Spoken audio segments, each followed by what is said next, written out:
네, 오늘 바울은 내가 복음을 부끄러워하지 아니하노니 이렇게 말씀을 시작하고 있습니다. 내가 복음을 부끄러워하지 아니하노니 한자로 5글자로 뭐라고 얘기하는지 아십니까? 오불치복음 이렇게 시작하는 겁니다. 내가 복음을 부끄러워하지 아니하노니 이렇게 말하고 있는 거죠. 이 말을 자꾸 생각해 보면 아니 그러면 누구는 복음을 부끄러워한단 말인가 하는 질문이 나올 거예요. 아니 과연 복음을 부끄러워한다는 것은 무슨 뜻일까 하는 질문도 나올 거예요. 왜 사람은 복음을 부끄러워할까 하는 질문도 나오게 되는 거죠. 어떠세요? 여러분 가정에서 여러분이 예수 믿는 거 다 알고 있습니까? 여러분의 직장에서 여러분이 중앙교회 신자라는 거 다 알고 있습니까? 여러분 마을에서 여러분이 예수님 믿는 사람이라는 거 다 알고 있습니까? 그러지 못한 사람도 있을 거예요. 그리고 혼자 그냥 몰래 교회에 나왔다 가는 분도 있을 거예요. 뭐 안 나오는 것보다는 잘하는 거지만 왜 그러죠? 아마 직장에서 내가 예수 믿는다 그러면 손해볼까 봐 밝히질 않아요. 또 어떤 분 좋은 뜻이 있더라고요. 내가 직장에서 괜히 잘못해가지고 교회 욕먹이고 하나님 영광 가릴까 봐 얘기 안 하는 거라고. 또 혹시 신앙생활 한다고 그러면은 손해 날까 봐.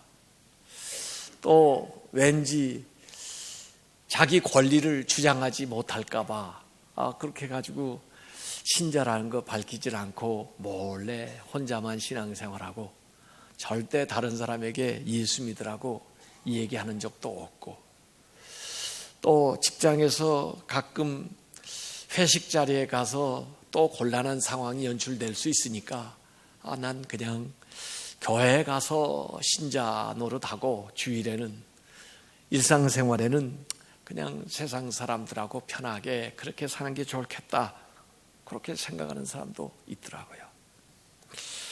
지난 주간에 그 신문에 보니까 리비아에서 난민들, 아프리카 난민들이 난민선을 타고 그 유럽, 이탈리아까지 아마 갔나 본데 그 배 안에서도 같은 난민인 처지에 서로 도와야 되는데 기독교인이라는 이유 때문에 그 배 안에서 아주 괴롭힘을 당하고 살해 위험을 당하고 그러다가 결국 기독교 신자 12명을 그냥 바다에다가 던져버려가지고 그 죽은 사건이 일어났죠. 그래서 그 던진 모슬렘 교도들 15명이 그 이탈리아 경찰한테 체포돼가지고 조사를 받고 있다는 기사를 보았어요. 세계에서 지금 제일 많이 핍박을 받고 있는 종교가 기독교입니다. 기독교인들이 지금도 예수 믿는다는 이유 때문에 순교를 당하는 나라가 많이 있어요. 우선 가깝게 북한도 신앙의 자유가 없어요, 사실이에요. 제가 이번에 중국 갔다 왔는데요. 중국 사람들이 그래요. 뭐 북한에 교회가 있습니까? 그래요. 제가 그랬거든요. 앞으로 한국하고 일본하고 중국 기독교가 잘 해보자고. 거기에다가 대만을 집어넣고 그 다음에 북한까지 같이 넣어서 이 5개 지역에서 서로 교류를 해보자고 그랬더니 거기서 첫 번째 나오는 말이 북한에 무슨 교회가 있습니까? 그래요. 같은 중국하고 북한 관계라도 중국은 교회가 굉장히 지금 부흥하고 있는데 북한에는 예배 드릴 수 있는 자유가 없어요. 이런 나라가 많아요.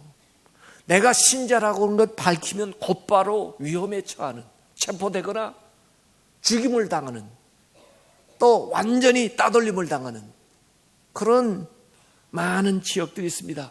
그런데도 불구하고 그곳에서 당신이 예수 믿는 사람이라고 얘기할 수 있냐 그거예요. 아마 이 12명이 이번에 수장을 당했다지만 솔직히 알고 보면 신자가 더 있었을 수도 있어요. 살기 위해서 아마 그걸 숨겨야 됐던 사람도 있었을지도 모르는 거죠.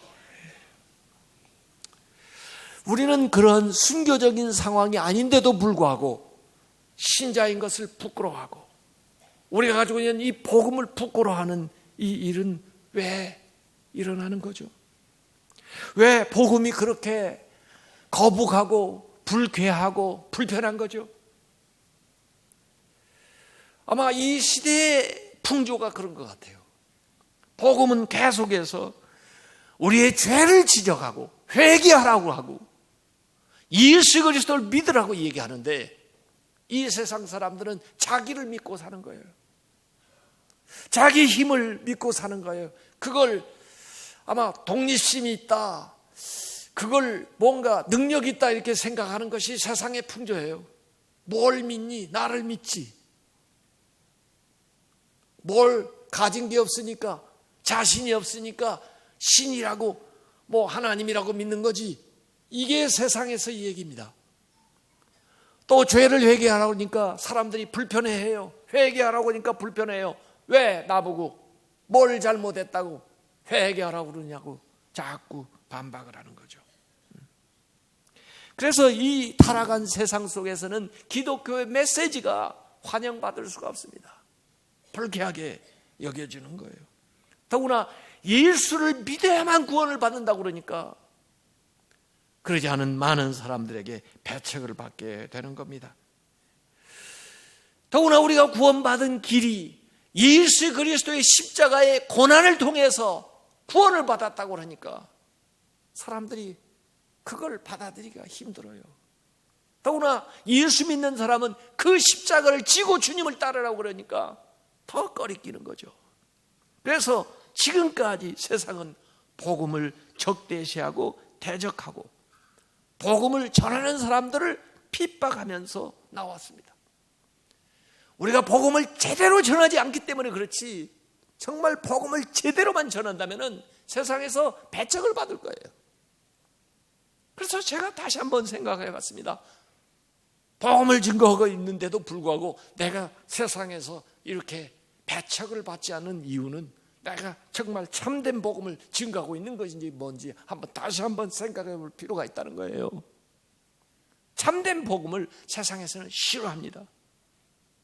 이 세상은 상대주의고, 이 세상은 인본주의고, 이 세상은 물질주의고, 이 세상은 다원주의고, 이 세상은 세속주의이기 때문에 복음을 싫어하는 거예요.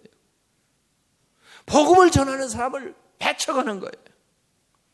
그럼에도 불구하고 그런 세상의 한복판에서 바울은 내가 복음을 부끄러워하지 아니하노니 이렇게 얘기하는 거예요. 로마에 있는 아직 만나보지 못했던 그 신자들, 로마에 있다고 하는 그 신자들에게 여기 고린도에서 편지를 쓰면서 오 불치복음, 나는 복음을 부끄러워하지 않는다 이게요. 이것은 역설법입니다. 이것은 뒤집어서 말하면 나는 복음을 영광스럽고 자랑스럽게 생각한다는 거예요. 세상의 어떤 것보다도 나는 복음을 자랑하겠다 이거예요.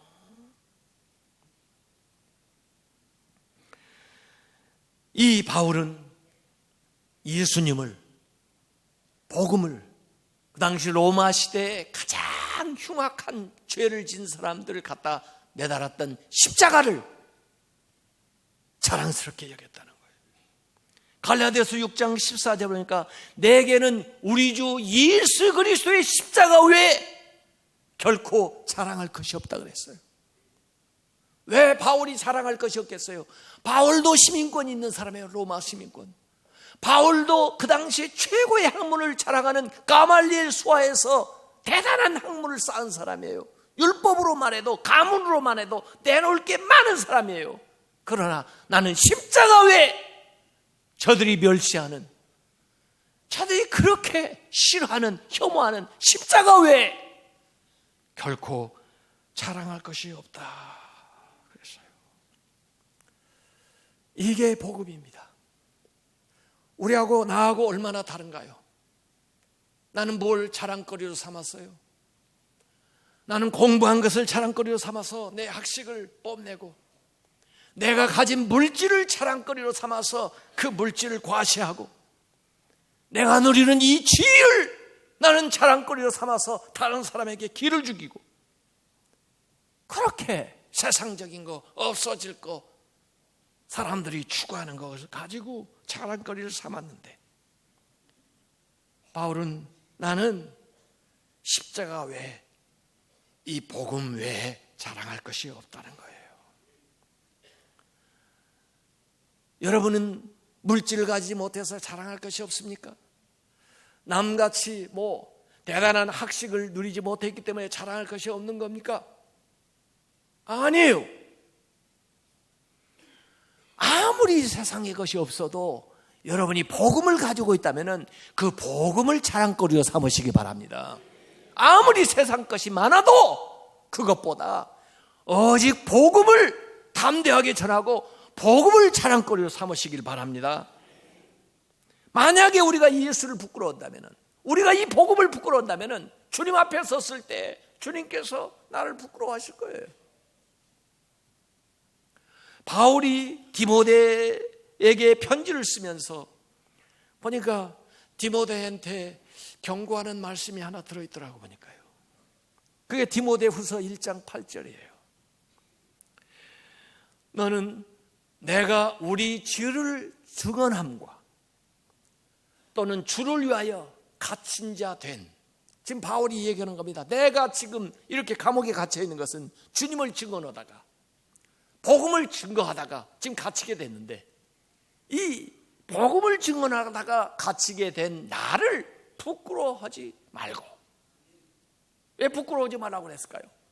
부끄러워하고 있기 때문에. 우리 선생님이 저 감옥에 또 다른 죄수들과 함께 저기에 갇혀가지고 들어가 있으니 이걸 어디에다 말도 못하고 부끄러워하니까. 부끄러워하지 말라는 거예요. 왜 부끄러워해요? 자기도 두려우니까 부끄러운 거죠.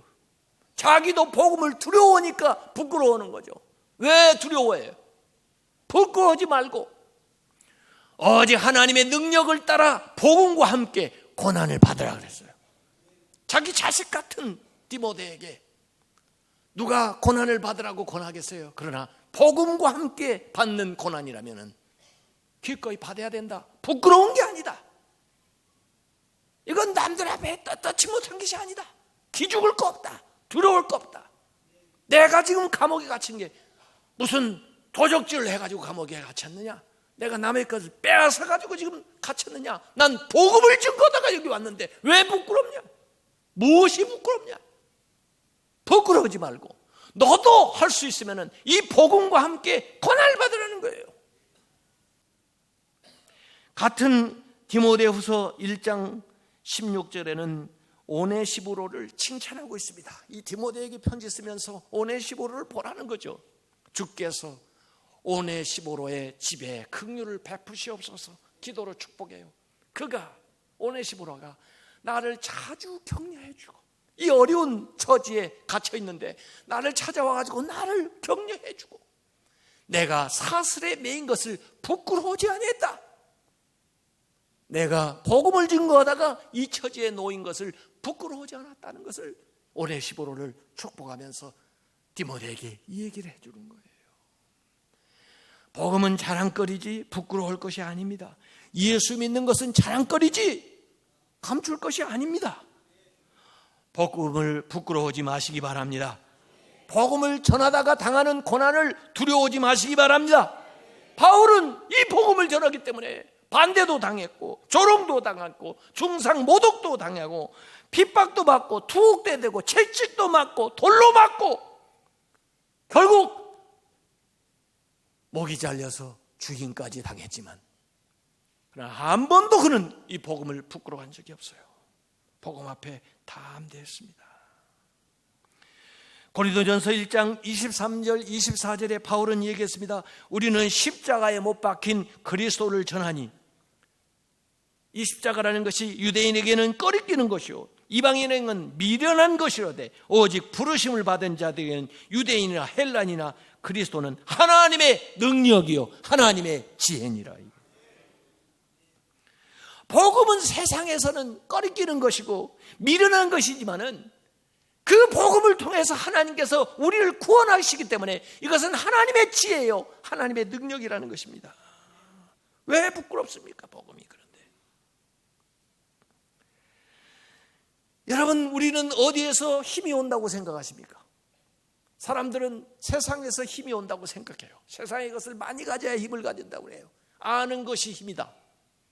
헬라의 철학은 아는 것을 추구하는 거예요. 지식이 힘이다는 거죠. 물론 어느 정도 힘이 되는 건 사실이죠. 또 세상의 문화는요, 가진 것이 힘이다. 많은 물질을 가지고 있으면은 거기에서 재력, 힘이 오는 것으로 세상 사람들은 얘기하고 있어요. 그걸 과시해요. 그걸 추구해요. 또 그 당시에 로마 사회니까 권력이 힘이다. 정치적인 것, 군사적인 것, 이것을 거머쥐게 되면은 다른 것들도 덩달아 따라오게 된다. 그래서 권력을 추구하는 거예요. 그것도 없으면은 히브리인들은 종교, 이적, 기사 이런 것이 힘이다 해가지고 그걸 추구해 나가는 거예요. 예수님이 오셨을 때 이 세 가지의 시험을 한 겁니다.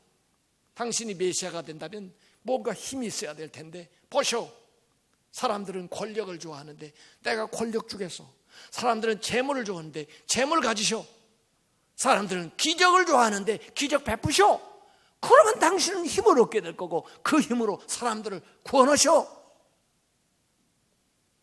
그러나 예수님은 세상에서 오는 것으로서의 힘을 갖지 않아요. 예수 그리스도는 세상에서 미련하게 보이고 세상에서 꺼리끼게 보는 이 십자가를 통해서 우리를 구원한 것을 믿으시길 바랍니다. 그것이 하나님의 능력이에요. 복음이 하나님의 능력이에요. 그래서 여기 복음에는 하나님의 의가 나타났다고 그래요. 하나님의 의가요. 사실 이 루터라고 하는 분은 종교개혁을 일으키기 전에 그는 수도사였어요. 그도 열심히 누구보다도 정말 하나님의 의에 도달해 보기 위해서 노력을 했어요.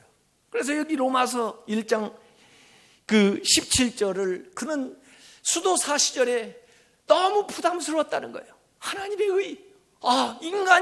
인간의 의라면 모르겠는데 하나님의 의에 어떻게 인간이 도달할 수가 있나.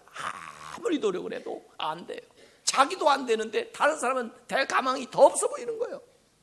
그래서 왜 바울은 이런 말씀을 주셨나? 왜 하나님은 할 수도 없는 하나님의 의를 우리 보고 가지라구나. 우리가 어떻게 무슨 수로 거기에 도달한다고. 아무리 고행을 해도 안 되는 거예요. 그래서 심지어 하나님을 원망을 했다는 거예요. 근데 어느 날 이 말씀을 깊이 묵상하다가 보니까 우리가 도달해야 되는 것이 하나님의 의가 아니라 그 하나님의 의가 우리에게 왔다는 것이 복음이라는 거예요.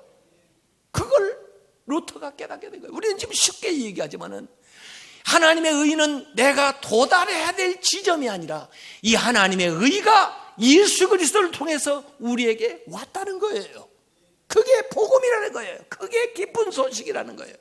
이전에 하나님의 의라는 거 내가 도달해야 될 지점이라고 생각했을 때는 그게 정말 힘들고 고통스러운 말이었는데 예수 그리스도를 통해서 그 하나님의 의가 우리에게 왔다고 하니까 그것이 복음이고 기쁜 소식이 된 것을 믿으시길 바랍니다. 그래서 루터가 고백을 해놓은 거예요. 이전에는 하나님의 의가 내가 도달해야 될 지점으로 보였지만 이제는 하나님의 의가 믿음으로 나 자신에게 주어지는 것을 알게 되었다는 거예요. 그래서 로마서 이 주석을 루터가 쓰면서 서문에 그렇게 써놨어요. 바울은 사람이 진정으로 선하게 되는 유일한 길은 하나님의 의에 의해서 제공되는 것임을 가르치고 있다. 왜냐하면 하나님은 우리 자신의 의가 아니라 우리를 초월한 것으로부터 온 의로서 구원하시기를 원하시기 때문에 그 의는 이 땅에 속한 것이 아니라 하늘로부터 내려오는 의다 이거예요. 하나님의 의는 절대적 의예요. 우리에게 속한 것이 아니에요. 그래서 믿음을 통해서, 그리스도를 통해서만 우리가 얻게 되는 것을 믿으시길 바랍니다. 그래서 빌립보서 3장 8, 9절에 바울은 다시 그렇게 여겼습니다. 그러나 무엇이든지 내가 유익하게 여겼던 거, 이걸 내가 그리스도를 위하여 다 해로 여길 뿐더러 또한 모든 것을 해로 여기는 것은 내 주 그리스도를 아는 지식이 가장 고상하기 때문이라. 내가 그를 위하여 모든 것을 잃어버리고 배설물로 여기는 것은 그리스도를 놓고 그 안에서 발견되려 함이니, 내가 가진 의의는 땅에서 난 율법에 난 것이 아니고 오직 그리스도를 믿는 믿음으로 말미암는 것이니 곧 믿음으로 하나님께로부터 난 의다, 이거예요.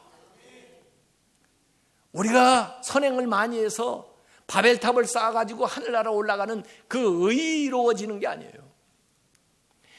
우리가 의로워졌다는 것은 위로부터 내려오시는 예수 그리스도를 우리가 믿음으로써 하늘로부터 주시는 하나님의 의를 내가 힘입게 된 거, 이게 복음인 걸 믿으시길 바랍니다.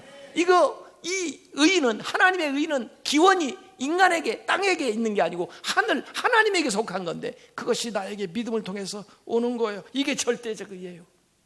세상이 얻을 수 없는 의예요. 믿음으로만 얻을 수 있는 거예요. 그래서 이게 복음이에요.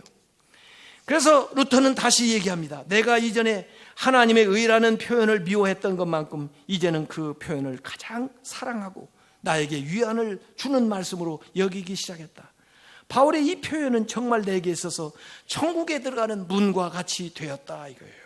하나님의 의는 믿음으로 믿음에 이르게 하나니 그랬어요.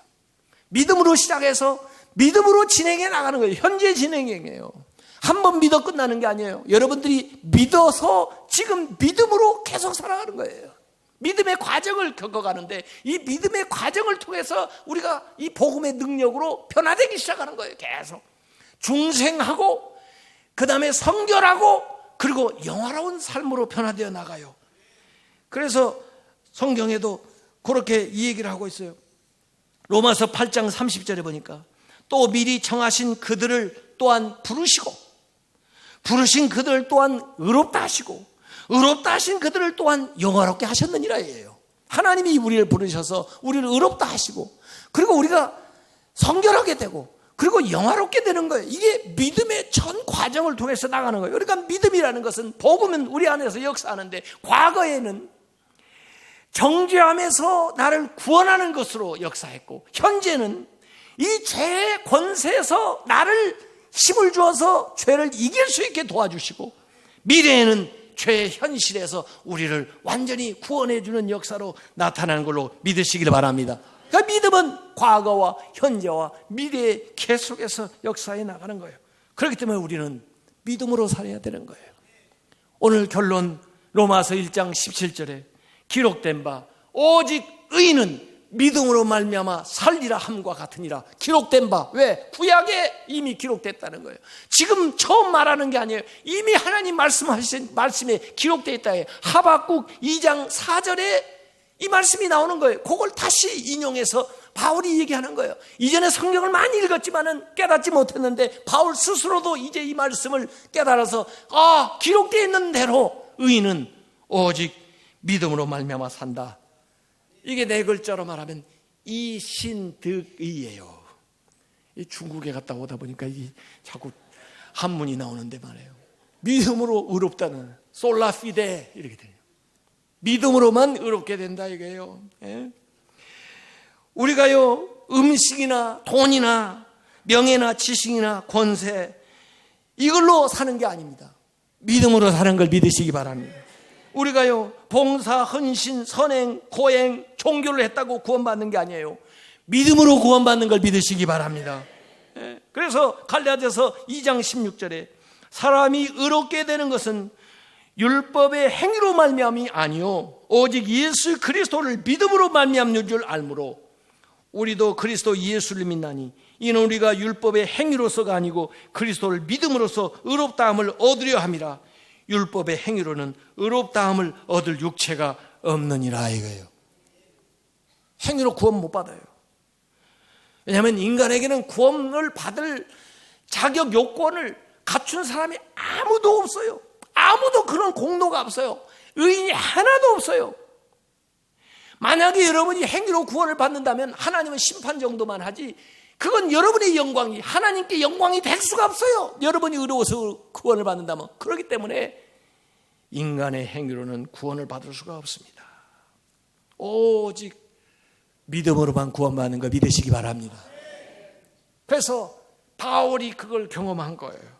그래서 바울은 그 경험했던 것을 갈라디아서 3장 11절에 다시 기록했습니다. 하나님 앞에서 아무도 율법으로 말미암아 의롭게 되지 못하는 것이 분명하니 이는 의인은 믿음으로 살리라 하였습니다. 그래요. 다시 한번 인용하잖아요. 오직 의인은 믿음으로 산다. 이 말씀을 아까 루터는 다시 깨달아서 종교개혁을 일으킨 거예요. 그리고는 그것을 바울의 로마서를 기록을 하면서 바울의 그 주제가 되는 로마서 1장 17절 이신리기에 대한 글을 이렇게 써놨을 때 그걸 월더스게이트 광장에서 낭독하는 소리를 시대가 지난 다음에 요한 웨슬레가 그것을 듣고는 가슴이 뜨거워진 거예요.